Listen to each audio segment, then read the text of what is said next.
Okay, hey guys! For this lesson, I'm going to fuel up with a breakfast burrito.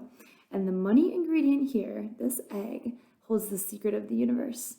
It has packaged up the proteins and fluids needed to support a little baby dinosaur, chicken, overcoming the natural tendency for systems to tend towards disorder. So I'm going to release the disorder as I open up this egg. And we're going to talk about entropy. So let's see if I can crack this one-handed. We can see a chemical reaction happening already with the butter, the Maillard reaction. As I open up the egg, we can take a look at a couple of different features of the anatomy of an egg. So you can already see the chemical change start to happen. See the white, the albumin, is changing colors. So the proteins are actually being shaped and reformed into a more disordered state. Overall, the whole system is tending towards less disorder because it's becoming a solid, solids being more orderly than liquids. Either way, actually, this is really cool if you can see this.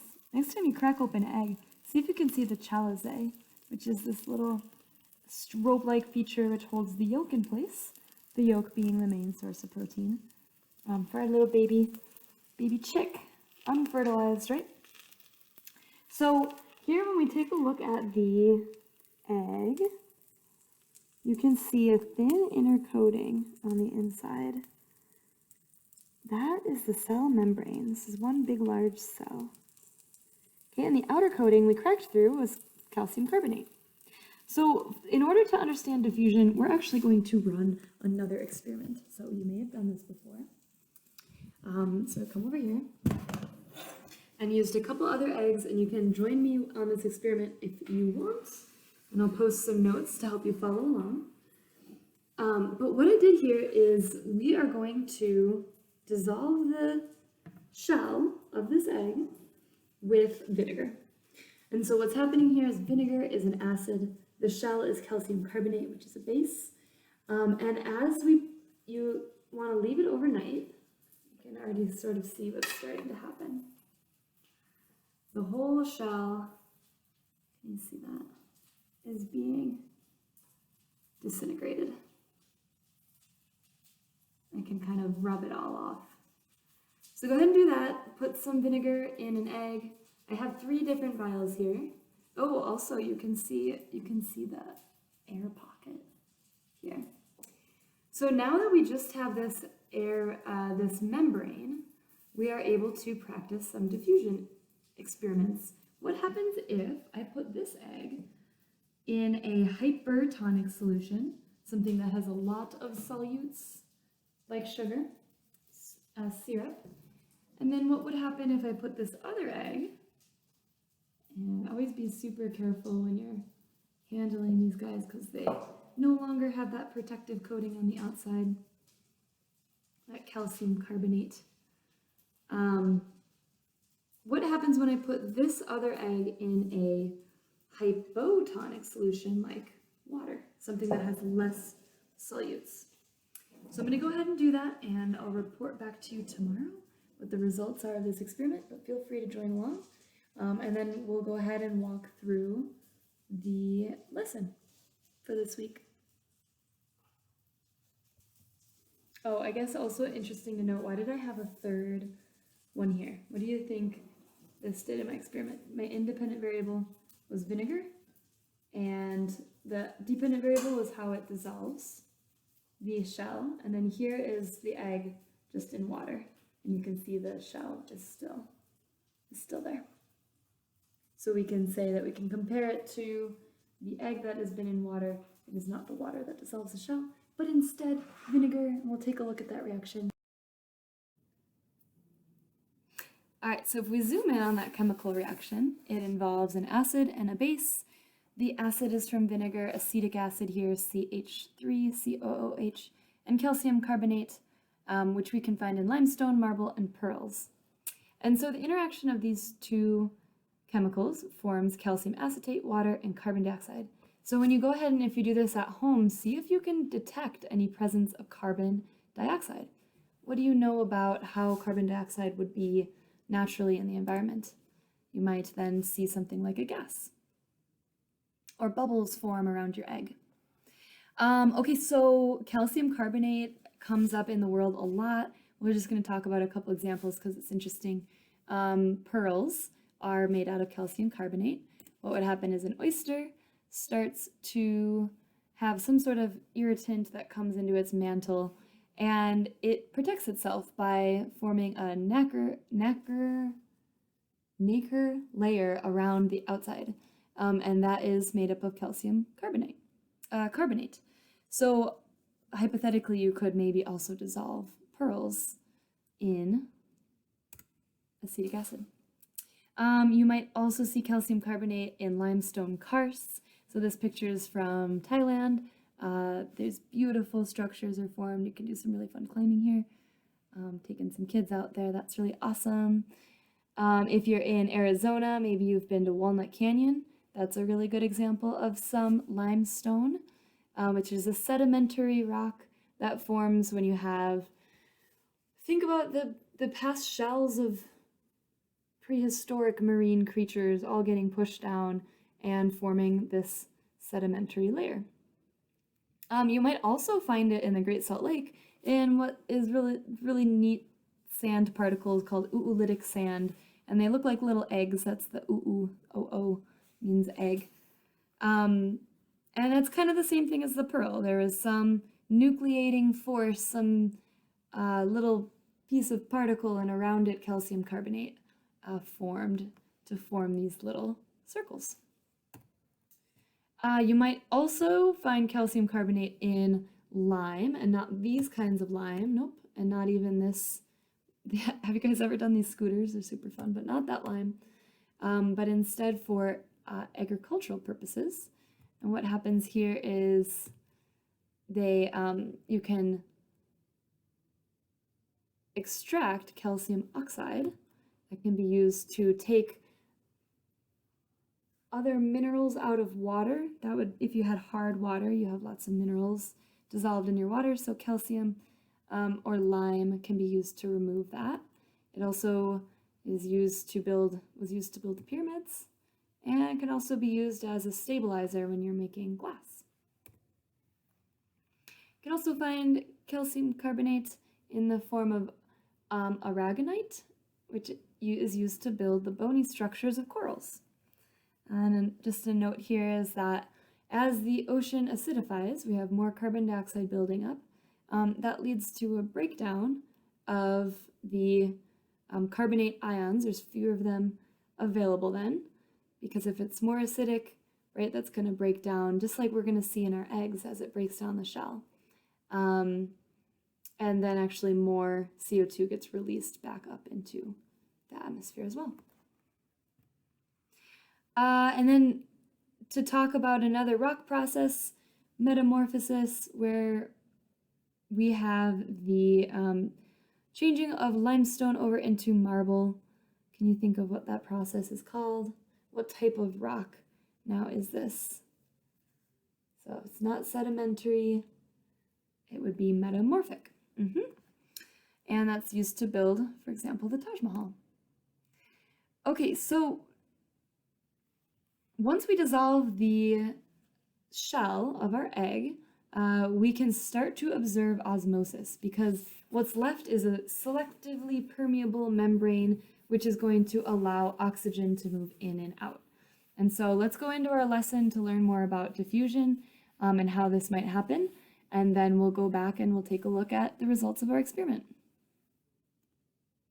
Okay, so with all that in mind, let's go ahead and start our lesson. Diffusion, from high to low we go. Diffusion is the passive transport process that moves particles from high concentrations to low concentrations within a substance. Diffusion is not the same thing as dissolving, however. So we wouldn't necessarily say our egg was diffusing yet as we dissolved the membrane. Diffusion describes the passage of particles from an area of high concentration to an area of low concentration. Dissolving happens when solvent molecules collide with solute molecules. So that might be sugar being the solute, and water being the solvent, as we make sugar water, maybe to feed some hummingbirds. This forces the solute molecules apart from each other. So instead of it being a sugar cube, it is then sugar water. This simple concept describes the process by which your cells can swap out toxic gases for life-sustaining gases, or how your nerve cells can send electrical signals to other cells, like we'll see in a sodium-potassium pump. It even makes it possible to reduce the loss of body heat to your surrounding environment. For example, if your body heat is moving from where it is to where it isn't, your body's hot, and that heat's going to move from high to low. So what could you do to reduce that amount of heat? Maybe you would want to put on a sweater, something that would insulate it.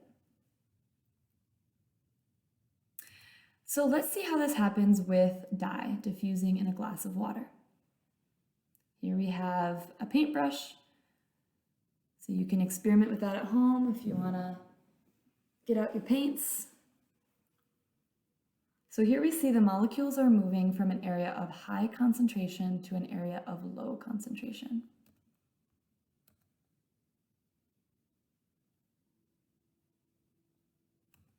Oh, and let's make sure we read carefully. We're looking at the dye. So the molecules of dye are moving from high concentration to low concentration. And that's diffusion. So I'm going to make sure I make a note of that in my notes. All right, and we're coming to an important concept called dynamic equilibrium. Balance is important. Despite the fact that things are constantly moving and changing within a bodily system, we still manage to stay healthy and alive. How is that? The reason is dynamic equilibrium. A system of dynamic equilibrium will have small changes that sum together to produce no net change. Many biological systems are in dynamic equilibrium, like the water inside a cell. So take, for example, glucose. Throughout your life, glucose levels in your body remain fairly similar. Over the course of a day, your body fluctuates because each cell in your body requires glucose to function. As the cells use glucose, your liver and digestive system work quickly to replace it. Glucose from the food you eat is moved from your stomach and your intestines into your bloodstream, while your liver breaks down its glycogen storage into glucose. So this is, so though your body is constantly fluctuating from high to low glucose levels, it stays relatively stable. So this being said, the glucose levels in your body can't fall out of dynamic equilibrium, or you can't replace the glucose you use, you will eventually die. So your body has a system of storing glucose in your liver, breaking it down if you need more glucose. So let's say you have low blood sugar. Your body's going to naturally respond by starting to break down those storages, which is called glycogen, into glucose. And if there's glucose in the blood, it's going to take up the glucose in the blood and store it in either in your cells, or it's going to go to the liver and be stored as glycogen if there's too much. So it's kind of like a thermostat. If you're in your house and it's too hot, maybe the cooling's going to turn on. If in your house and it's too cold, the heat's going to turn on, so that it remains an equal level. But it's always fluctuating. So that describes dynamic equilibrium. Something is still happening, and there is motion always detected.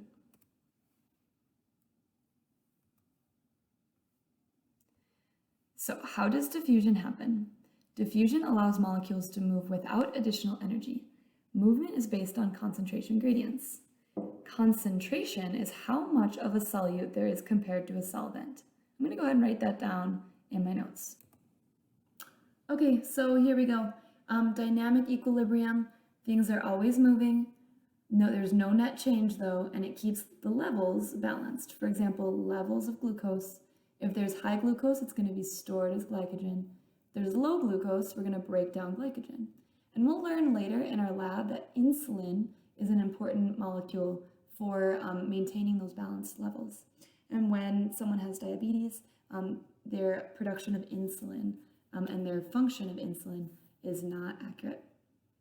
And it leads to issues in blood glucose levels. Okay, and so then the next piece of notes that I'm writing here is that the concentration is a solute, the thing being dissolved, and the solvent, the thing doing the dissolving. It's the ratio or proportion of those two. So that's why I put solute over solvent.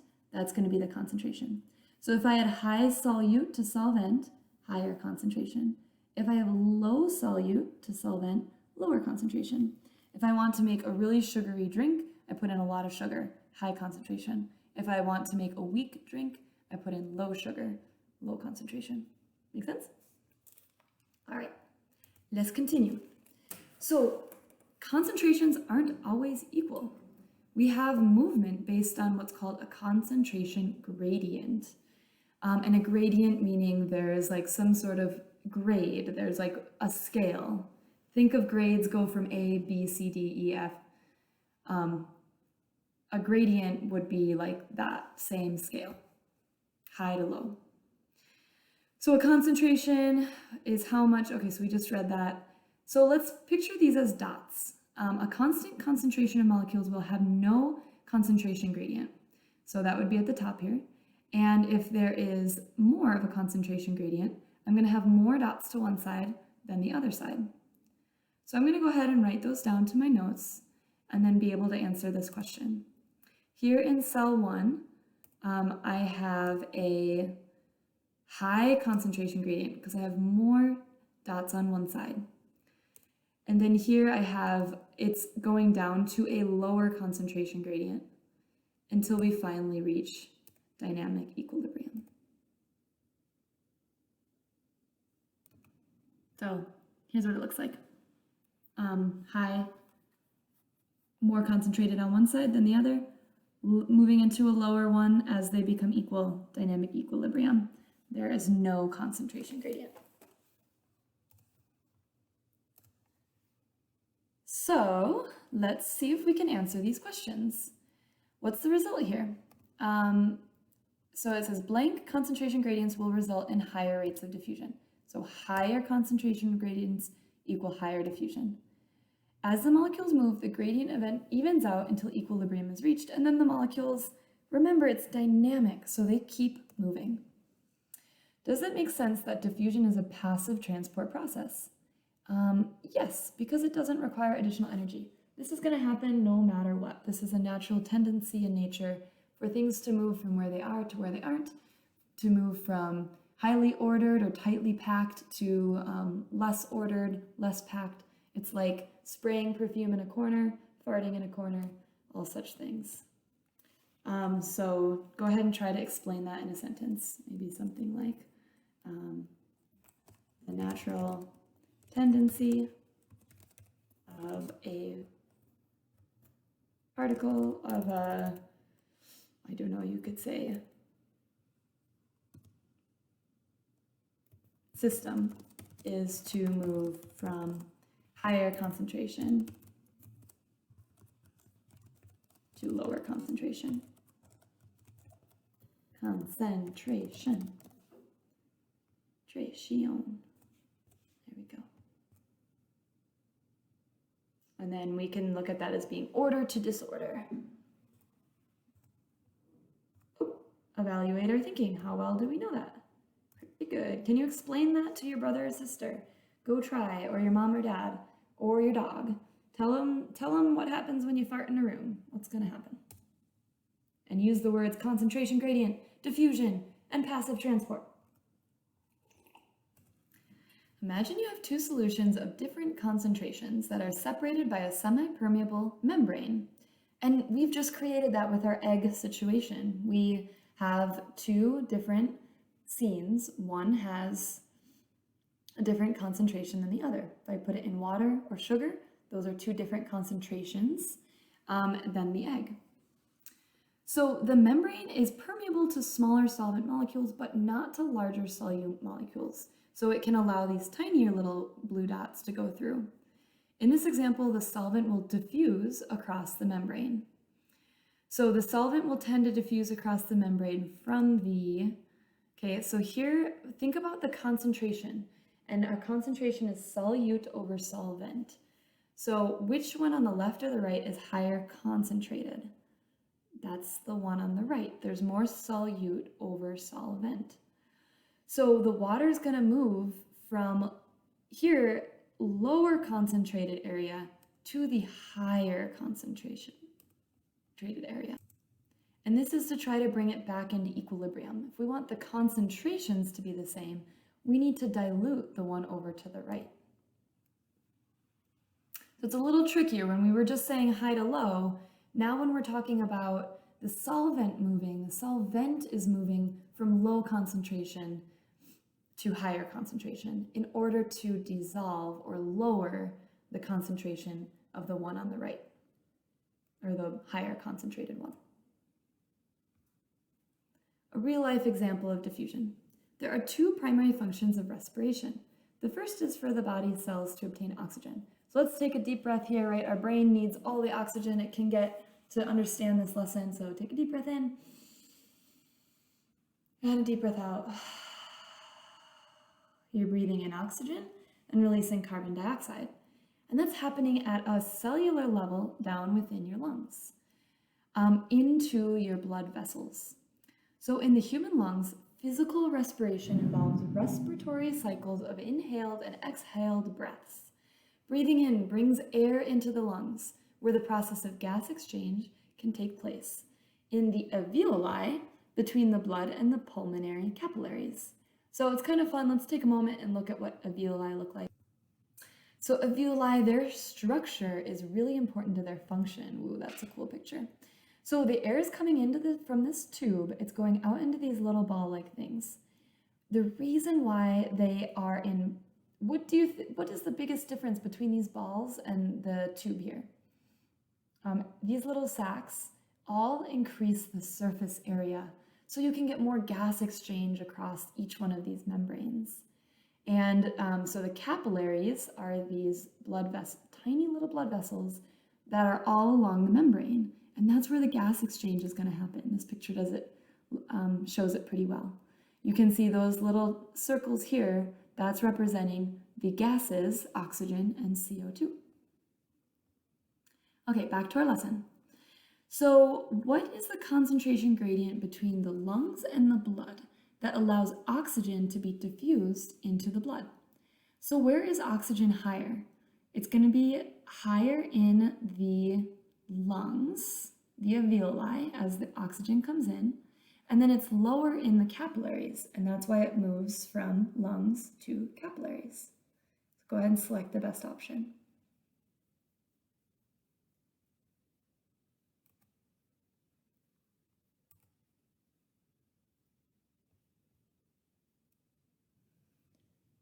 Okay, and I just paused here quick to make a little picture for myself. I drew a little alveoli, and then here's my coming in from the lungs. Oxygen into the lungs is at a higher concentration, and the alveoli, the capillaries, have a lower concentration. So then I drew my arrow. The oxygen is going to move from the alveoli into the capillaries, out to your blood. And that's naturally going to happen by diffusion.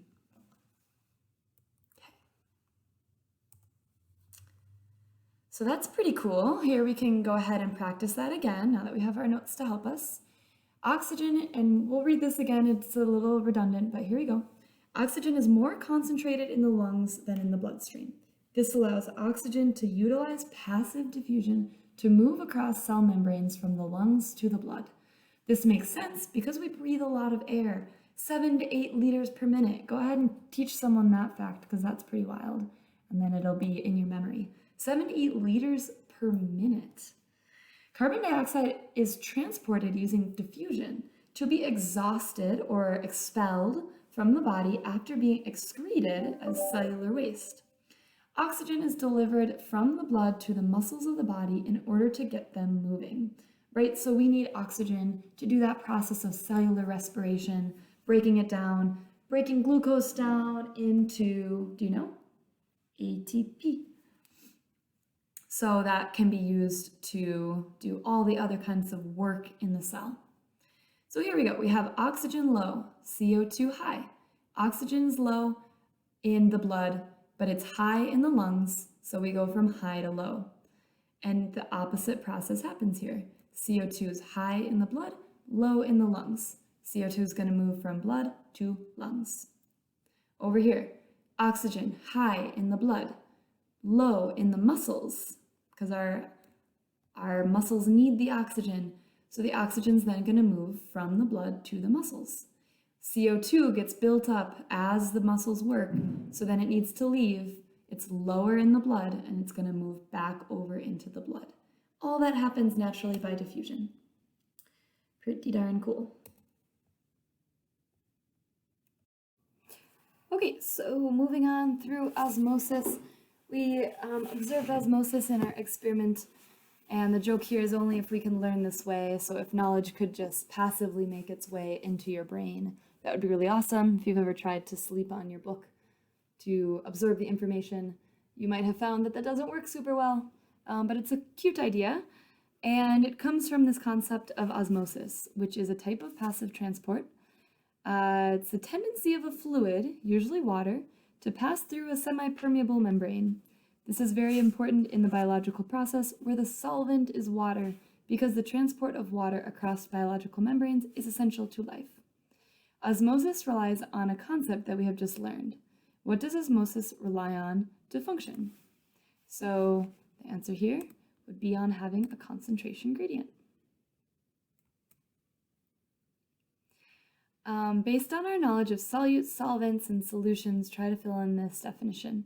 And then this study tip might help. The dissolvent is what you dissolve into form your solution.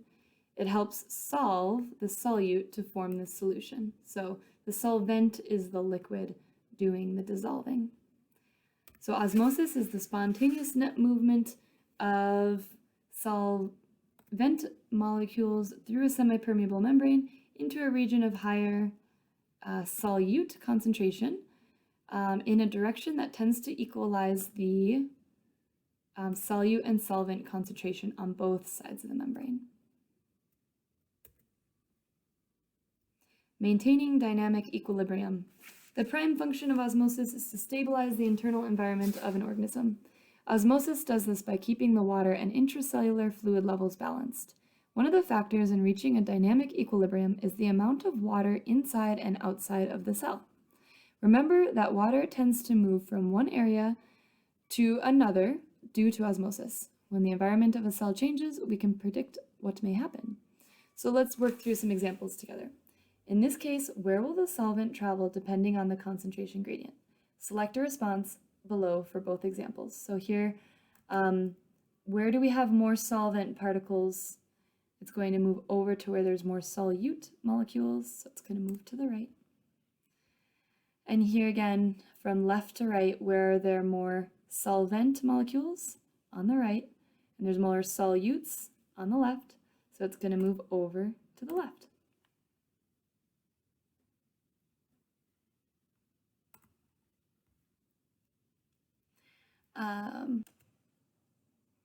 Okay, so you can make this concept real if you do this experiment together. But you can see here, where did the water molecules want to move in this solution? They moved to where there were more particles, more solute particles were on the outside. So the water moved into, can you see this? Let's see. There we go.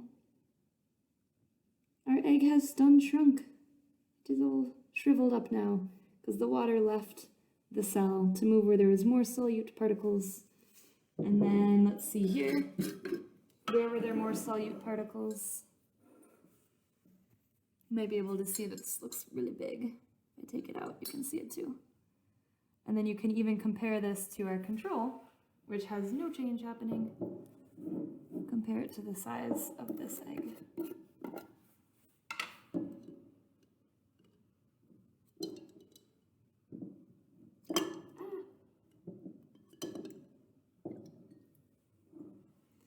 As such, you can see that water has moved into the cell because it moved from where there was less molecules to where there are more solute molecules. And that's that.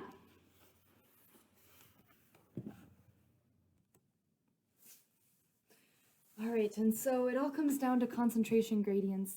The plasma membrane separates the inside of the animal cell from the outside and allows water to pass through using osmosis.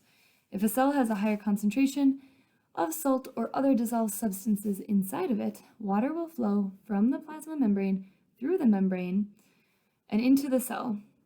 This will cause the concentration of the salt or dissolved substance to change concentrations. As a result of this, what would happen to the cell's environment? So is it that the concentration of the salt would decrease in the cell, the water would stop moving? Nope. The concentration of salt would increase in the cell, and water would stop moving in and out of the cell. So remember, we're in dynamic equilibrium, so water is going to keep moving. But would the concentration of salt decrease in the cell and the water keep moving, or would the concentration increase?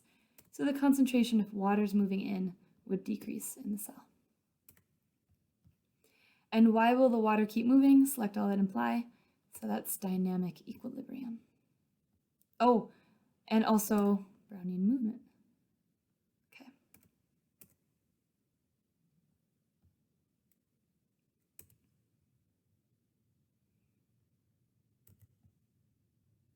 Oh, and I guess they're just talking about why would it move in the first place too, based on that concentration gradient. Exactly. Water in cells moves towards the highest concentration of salt. If there is more salt in a cell than outside, the water will move through the membrane into the cell. We just saw that with our egg. If a higher concentration of salt is placed outside the cell membrane, the water will leave the cell to bond with it. The movement of water to leave an animal cell will also cause those cells to shrink and cause dehydration. So that's what we also saw with our other cell, put in sugar water. This is why a person could die from dehydration if he drinks enough seawater. Very true.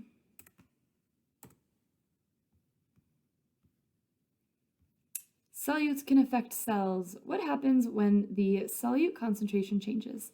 The differences in concentration of solutes inside and outside of the cell will alter the animal cell's physiology. The reason for this is that if the total concentration of a solute is not equal on both sides, then there will be a movement of water molecules into the cell or out of the cell. Whether or not there is a net movement of water and in what direction the water will move depends on the environment of the cell. So here we have isotonic, hypotonic, and hypertonic. Take a look at each of the images below.